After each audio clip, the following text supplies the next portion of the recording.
하나님 말씀 오늘은 요한복음 7장으로 갑니다. 오늘 본문은 1절에서 24절까지의 본문인데요. 좀 길어서 다 읽기는 그렇고 1절에서 13절까지만 보겠습니다. 제7장. 그 후에 예수께서 갈릴리에서 다니시고 유대에서 다니려 아니하심은 유대인들이 죽이려 함이더라. 유대인의 명절인 초막절이 가까운지라 그 형제들이 예수께 이르되, 당신이 행하는 일을 제자들도 보게 여기를 떠나 유대로 가소서. 스스로 나타나기를 구하면서 묻혀서 일하는 사람이 없나니 이 일을 행하려 하거든 자신을 세상에 나타내소서. 이는 그 형제들까지도 예수를 믿지 아니함이라. 내 때는 아직 이르지 아니하였거니와 너희 때는 늘 준비되어 있느니라. 세상이 너희를 미워하지 아니하되 나를 미워하나니 이는 내가 세상의 일들을 악하다고 증언함이라. 너희는 명절에 올라가라. 내 때가 아직 차지 못하였으니 나는 이 명절에 아직 올라가지 아니하노라. 이 말씀을 하시고 갈릴리에 머물러 계시니라. 그 형제들이 명절에 올라간 후에 자기도 올라가시되 나타내지 않고 은밀히 가시니라. 명절 중에 유대인들이 예수를 찾으면서 그가 어디 있느냐? 예수에 대하여 무리 중에서 수군거림이 많아 어떤 사람은 좋은 사람이라. 아니라 무리를 미혹한다. 그러나 유대인들을 두려워하므로 드러나게 그에 대하여 말하는 자가 없더라. 아멘. 외국의 어느 동시집에 이런 글이 있어요. 한 나그네가 한 덩이의 진흙을 얻었어요. 근데 그 진흙에서 아름다운 향기가 발산이 되는 거예요. 그래서 나그네가 진흙에게 물었어요. 너는 바그다드의 진주냐?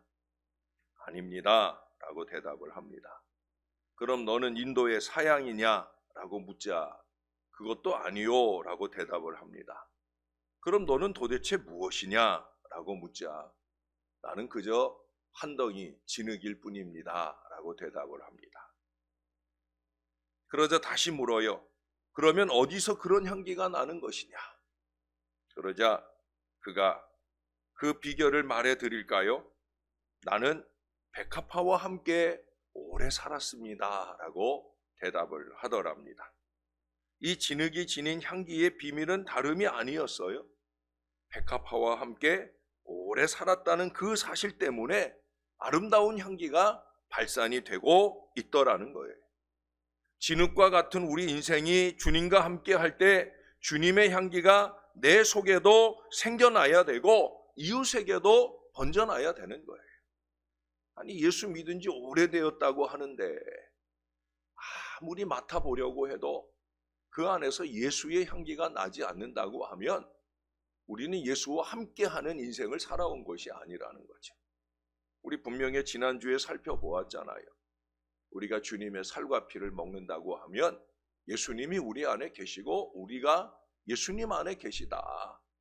그러면 당연히 우리 속에서 예수 향기 나와야 하는데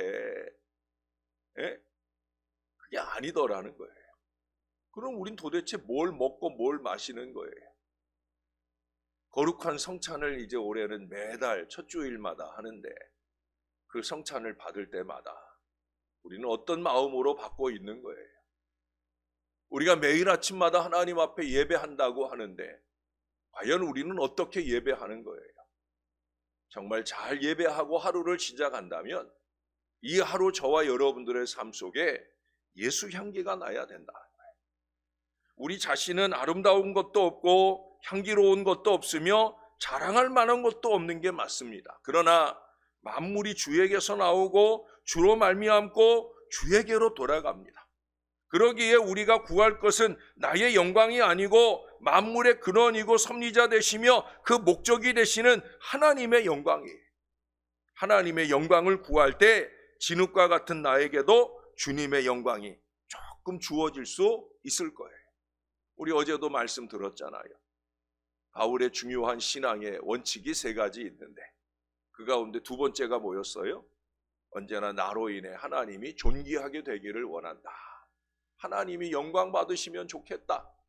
그러면서 바울은 그저 요만큼 갖는 마음이 뭐였어요?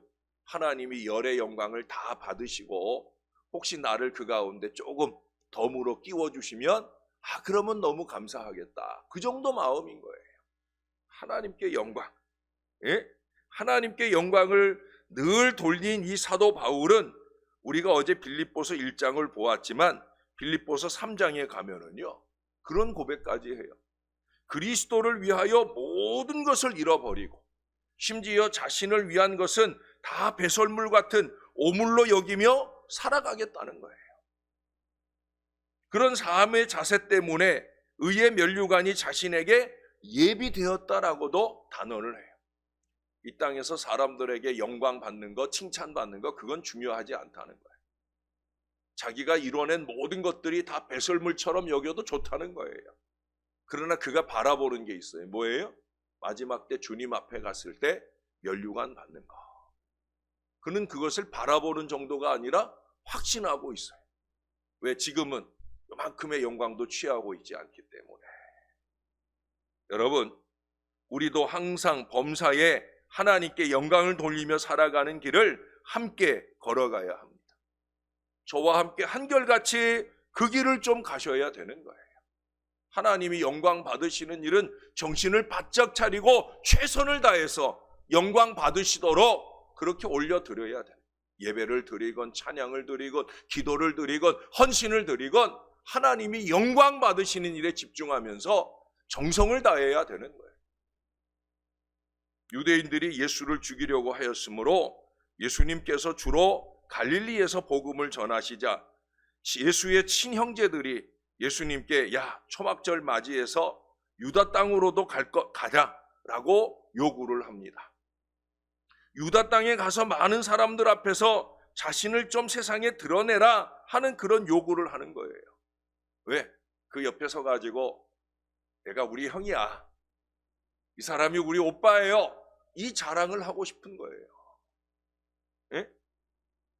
그들의 이러한 요구를 한 것은 예수를 믿지 않는 마음으로 말미암는 거예요. 뿐만 아니라 예수를 위하는 척하지만 실제는 자신들을 위하고 있는 거예요. 주님께서 유명세를 타면 자기들에게도 뭔가 영광이 돌아오리라 기대하는 거예요. 그러나 예수께서는 아직 자신의 때가 이르지 아니하셨다 말씀하시고 그들의 요구를 거절해요. 예수님이 거절하실 땐 다 거절하는 이유가 있는 거예요. 여러분, 부족한 종이 여러분들의 이런저런 요구에 거절을 표시할 때에는 거절하는 이유가 있는 거예요. 예수님께서 자신의 때가 이르지 아니하였다 말씀하시는 건 뭐예요? 자신이 유대인에게 잡혀 십자가에 달려 죽으심으로 하나님의 영광을 온전히 나타낼 때가 아직 이르지 아니하였다라는 걸 의미하는 거예요. 아직은 초막절이잖아요. 예? 예수님이 자기의 때를 나타낼 때는 6월절 때거든요. 조금 더 시간이 필요한 거예요. 그래서 예수님께서는 자신을 드러내시지 않고 그 형제들과 함께 올라가지 아니하시고 나중에 비밀이 올라가셨음을 말씀하고 있어요. 형제나 가족, 심지어 제자들조차도 예수님의 한결같은 마음을 흔들지 못해요. 간혹 교인들이 우리 아내한테 뭘 청탁을 하는 경우가 있어요. 청탁이라고 해서 대단한 건 아니고요. 이런저런 얘기를 해줄 때가 있어요. 그 가운데 제가 들어서 제가 행하는 일도 있고요, 안 하는 것도 있어요. 제 사랑하는 아내의 모든 말들을 제가 잘 들어주지만 그러나 목회에 있어서만은 제가 가야 할 걸음을 저는 한결같이 갑니다. 여러분, 신앙은 그런 거예요. 믿지 않는 가족들이나 믿음 없는 가족들이 말한다고 해서 그 가족들을 향한 사랑 때문에 질질 끌려다니는 게 신앙이 아니에요. 하나님께 영광, 이 한 마음 놓치지 말고 한결같이 가야 되는 거예요. 주님의 관심은 오직 하나님의 영광이었어요. 하나님의 때, 바로 거기에 주님의 관심이 있어요.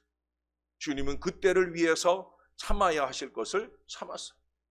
여러분, 제발 참아야 할 것은 좀 참아내십시다. 예? 육신의 연약함에 헤매지 말고 삶의 환경이나 상황을 핑계하지 말고 우리가 참고 가야 할 걸음은 한결같이 가자는 거예요. 유대인들은 명절 중에 예수님께서 예루살렘으로 올라오셨으리라 생각하고 예수님을 찾았어요. 여러분, 예수님 찾으면 다 좋을까요? 안타깝게도 이 유대인들은 예수를 잡아 죽이기 위해 예수를 찾았어요.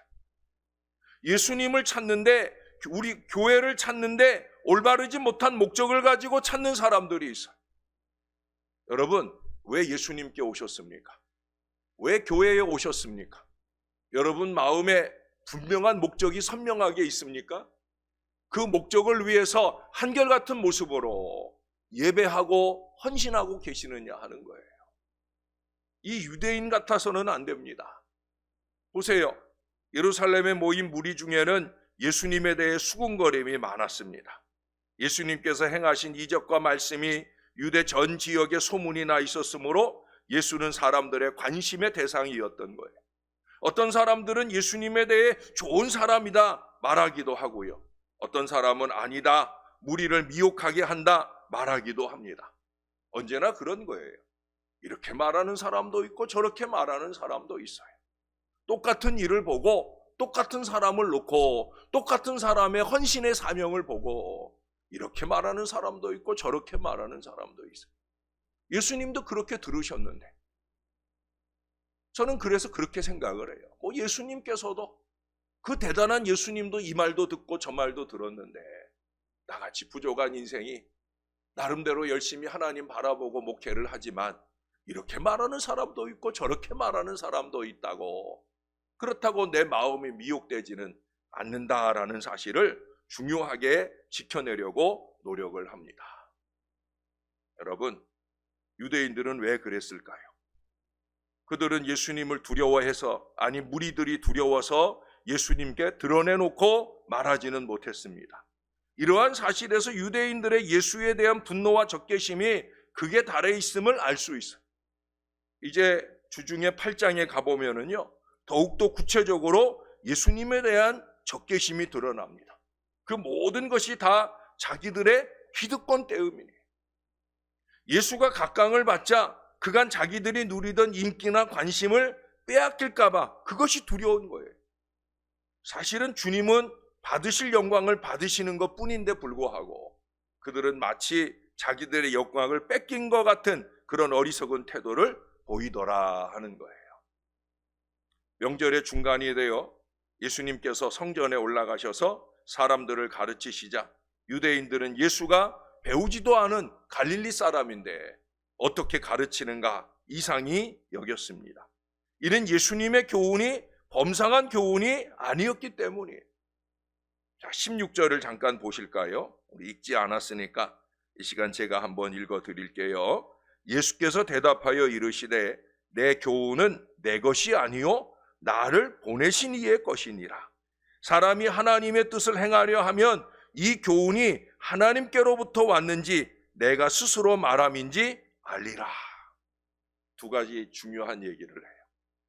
예수님께서는 자신의 가르치는 교훈이 하나님께서 주시는 말씀이라고 하시면서, 그러면서 그 다음 두 번째 뭘 얘기해요? 하나님을 진심으로 사랑하는 자, 다시 말해 하나님의 뜻을 행하려 하는 자는 그 사실을 알게 된다고 말씀합니다. 여러분, 부족한 종이 전하는 하나님의 말씀에 여러분도 두 가지를 놓치지 말아야 돼요. 예? 또 종이 전하는 말씀만 아니에요. 이 단에 서서 전하는, 누가 전하는 말씀이든 하나님이 주셔서 주시는 말씀이다 하는 마음으로 말씀을 받으시기를 바랍니다. 두 번째 마음은 뭐예요? 여러분이 한결같이 주의 뜻을 행하려는 마음이면 그걸 깨달을 수 있는 거예요. 우리가 항상 그 마음을 지켜낼 수 있어야 됩니다. 예수님에게 중요한 건 뭐냐? 자신의 영광을 위해 가르치는 유다 종교 지도자들의 교훈에 비하여 하나님께 보내심을 받아 가르치는 자신은 오직 하나님의 영광을 위해 교훈한다고 말씀하시면서 유대인들이 하나님의 법을 어기고 자신을 죽이려 함에 대하여 책망하는 말씀이 이어지고 있어요. 유대인들은 안식일에 병 고치는 예수님의 일에 대하여 예수님을 죽이려 하는 그런 사실을 예수님이 아시면서 안식일에 할례는 행하면서 죽어가는 사람을 구원하는 일은 왜 정지하려고 하느냐라는 모순된 사실을 비난하시고, 외모로 판단하지 말고 공의의 판단으로 판단할 것을 지시하고 있어요. 우리는 나와 친하거나 나의 가족이면 그가 하는 잘못된 일도 다 옳은 일처럼 포장하려는 어리석음을 범하곤 합니다. 아니라는 거죠. 아니라는 거예요. 공의에 입각해야 되는 거예요. 주님의 가르침은 결코 인기나 자기 영광에 편승하지 않으십니다. 철저히 하나님의 영광을 추구합니다. 언제나 그 원칙에 충실합니다. 그래서 새롭고 자신이 넘치는 거예요. 부족한 종도 더욱더 그러려고 노력을 합니다. 여러분이 종을 위해 기도해 주실 때마다 우리 목사님의 하나님의 말씀이 하나님께 받아서 전하는 하나님의 말씀이 꼭 되게 해달라고 기도해 주시기를 바랍니다. 뿐만 아니라 우리들도 주의 뜻대로 행하는 건강한 믿음의 사람들이 되어서 이 하나님으로부터 주시는 하나님의 말씀대로 잘 살아갈 수 있기를 소원하는 그 마음을 좀 주님께 드리십시다. 여러분, 어제 들었던 바울 역시도 그렇게 예수님께 배우고 익힌 거예요. 그래서 우리가 바울의 서신들을 보면 바울에게서 예수님의 향기가 나잖아요. 우리에게서도 예수님의 향기, 바울의 향기가 나야 되지 않겠습니까? 우리가 그런 찬양을 하죠. 가시밭에 백합화 예수 향기 날리니 할렐루야 아멘 합니다. 근데 이제는 아무개의 신앙삼 예수 향기 날리니 할렐루야 아멘, 여기까지 가야 되지 않겠습니까? 아직은 좀 부족하지만 저도 그렇잖아요. 끊임없이 저를 시험에 오는 사람들, 예배 때마다 자꾸 시험에 빠뜨리는 사람들, 그런 사람들 보면 자꾸 부하가 치밀 때가 많아요. 아직도 멀었구나 하는 생각을 끊임없이 하게 됩니다만은, 여러분, 그래도 조금씩이라도 우리들의 신앙 삶 속에 예수 향기 날리는 이 믿음의 역사를 이뤄가야 되지 않겠느냐는 거예요. 여러분과 함께하는 저의 목회가 끝나는 날까지 강조되어질 하나님께 영광, 저와 여러분들도 늘 이 원칙에 충실한 우리 하나님의 사람, 하나님의 뜻대로 하는 사람 다 될 수 있기를 우리의 구주 되시는 예수님의 이름으로 간절히 축원합니다. 기도하겠습니다. 하나님, 오늘도 말씀을 받습니다. 하나님께로부터 부어주시는 하나님의 말씀을 받습니다. 오늘 하루도 주의 뜻대로 살려 하여 말씀 받으러 왔습니다. 말씀 제대로 잘 받게 하시고, 이 말씀 받고 오늘 하루 이 한 주간을 살아가며 부족하나마 우리의 쩔룩거리는 이 부족한 신앙의 삶 속에서도 예수 향기 날리며 예수 영광 드러낼 그 간절한 마음으로 사는 우리의 신앙의 삶이 되게 하여 주시옵소서. 하루의 첫 출발, 한 주간의 첫 출발을 하는 우리의 시간들이 주님 보시기 귀하게 여겨지는 시간이 되게 하시오. 주님이 우리를 기뻐하시고 흠양하실 뿐만 아니라 우리로 통해서 온전히 영광을 받으신 그대로 우리를 향해 한없는 복과 은혜를 부어주시는 복된 하루, 복된 한 주간이 꼭 될 수 있도록 은혜를 더하여 주시옵소서. 어제는 특별히 바울을 통해 바울에게 있는 세 가지 중요한 신앙의 원칙도 배웠습니다. 하나님, 우리도 그렇게 살기를 소원합니다.